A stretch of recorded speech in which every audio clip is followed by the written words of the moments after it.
उनके जाने के बाद शिल्पा के पति को गुजरे 2 ही महीने हुए थे, लेकिन 2 महीनों में ही उनके बेटा और बहू का उनके प्रति रवैया एकदम बदल गया था। पहले जो बेटा बहू मम्मी मम्मी कहते नहीं थकते थे, हर बात में उनकी राय लेते थे, उनका ख्याल रखते थे, पति के जाने के बाद उन्हीं बेटा बहू के लिए वो सिर्फ एक नौकरानी भर रह गई थी। नौकरानी और वह भी मुफ्त की। वे लोग शिल्पा से काम तो दुनिया भर का करवा लेते और बदले में देते बचा खुचा बासी खाना। बहू तो जब देखो तब ताने ही मारती रहती। जब खुद का जाया बेटा ही ताने मारने से पीछे नहीं रहता तो बहू को क्या दोष दे। शिल्पा को कई बार लगता कि घर छोड़कर कहीं चली जाऊं, लेकिन 63 साल की उम्र में जाए तो कहाँ जाए, यही सोचकर बेटा बहू के सभी अत्याचार चुपचाप सहन कर रही थी। आज अनिल बेटा ने बटर स्कॉच आइसक्रीम लाई।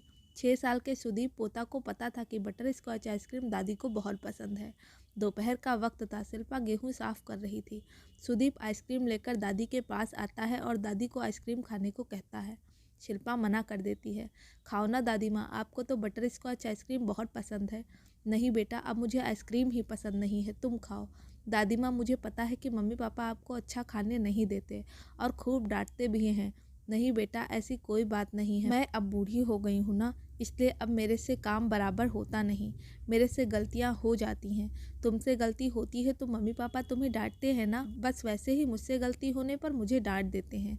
रहा आइसक्रीम का सवाल, तो इस उम्र में आइसक्रीम खाने से मुझे खांसी हो जाएगी, इसलिए वो मेरे लिए आइसक्रीम नहीं लाए।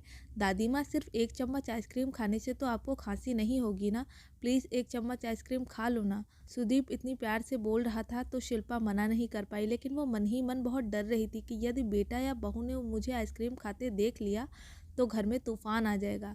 आखिर जिसका डर था वही हुआ। जैसे ही सुदीप शिल्पा को आइसक्रीम खिलाने लगा, उतने में अनिल ने देख लिया।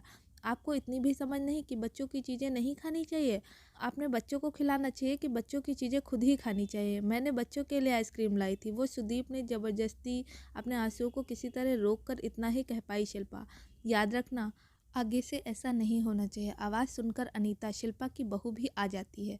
वो भी 2-4 जलीकटी सुना देती है। सुदीप के सामने हुए इस अपमान से शिल्पा अपने आप को बहुत अपमानित महसूस करती है।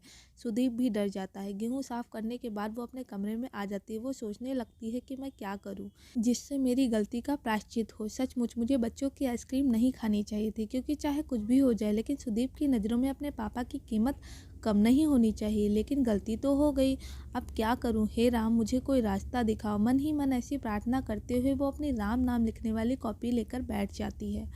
वो ऐसा सोच रही थी कि उसे दीपा, उसकी पोती की आवाज़ सुनाई देती है। वो सुदीप से कहती है, भैया कल मेरे से एक वाक्य लिखने में गलती हो गई थी, तो मैडम ने मुझे वो वाक्य 50 बार लिखने बोला। शिल्पा बहुत देर तक कॉपी में कुछ लिखती है और लिखते लिखते ही सो जाती है। थोड़ी देर बाद बाहर से आकर अनिल माँ को आवाज़ लगाता है। माँ माँ, जवाब अनीता देती है। सोई होगी अपने कमरे में, सोने के सिवा काम ही क्या है बुढ़िया को। अनिल माँ के कमरे में जाता है तो देखता है कि माँ सोई हुई है।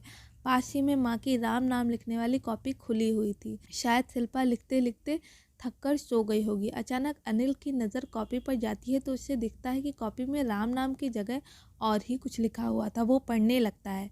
शिल्पा ने लिखा था, अनिल बेटा मुझे माफ़ कर दे, मैं आगे से कभी भी आइसक्रीम नहीं खाऊंगी। यही 2 वाक्य कई बार लिखे हुए थे।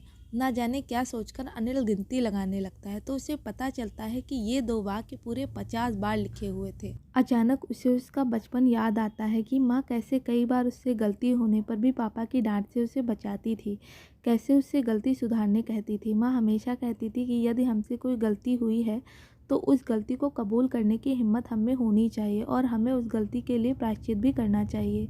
यह सब याद आते ही अनिल की आंखों में आंसू बहने लगते हैं। वो राम नाम लिखने वाली कॉपी में कुछ लिखता है। लिखना होने पर जैसे ही वो जाने लगता है, उतने में शिल्पा की नींद खुल जाती है। अनिल, तुम कुछ काम था क्या बेटा? अनिल माँ के हाथ में राम नाम लिखने वाली कॉपी देकर फूट फूट कर रोने लगता है। शिल्पा कॉपी देखती है तो उसमें अनिल ने लिखा था, माँ मुझे माफ़ कर दो, मैंने आपसे बहुत गलत तरीके से बात की है, आगे से मुझसे ये गलती कभी नहीं होगी। ये एक ही बात अनिल ने कई बार लिखी थी। शिल्पा ने गिनती की तो पूरे 50 बार। 2 महीने से माँ बेटे के रिश्ते में जो खटास आई हुई थी, वो खटास गलती पर प्रायश्चित करने से, माफ़ी मांगने से अचानक मिठास में बदल गई। यदि सच्चे दिल से माफ़ी मांगी और दी जाए तो कोई भी रिश्ता अटूट ही बना रह सकता है। सो अगर ये स्टोरी पसंद आई हो तो प्लीज़ वीडियो को लाइक कीजिए, शेयर कीजिए और आपके अपने चैनल गज़ब ज़िंदगी को सब्सक्राइब करना ना भूलें। धन्यवाद।